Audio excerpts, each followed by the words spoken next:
ఈ పట్టణాలన్నిటి సారాంశం కూడా ప్రార్థన. ప్రపంచంలో ఏదో ఒక మూల ఎవరో ఒకరు మన కోసం ప్రార్థన చేస్తున్నారు.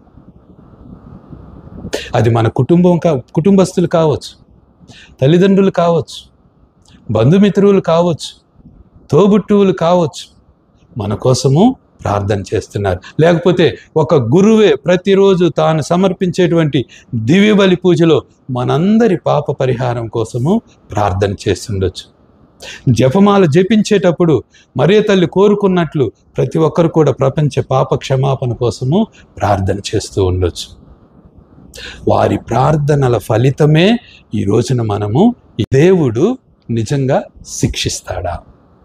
మనం చేసినటువంటి పాపానికి దేవుణ్ణి క్షమించండి అని ప్రార్థించటానికి అర్థమైంది. నిరుత్సాహపడకుండా, నమ్మకాన్ని కోల్పోకుండా పదే పదే అడిగి చివరకు ఆ స్నేహితుడు వచ్చి తనకు ఆ భోజనాన్ని అందించే విధముగా చేసుకున్నాడు.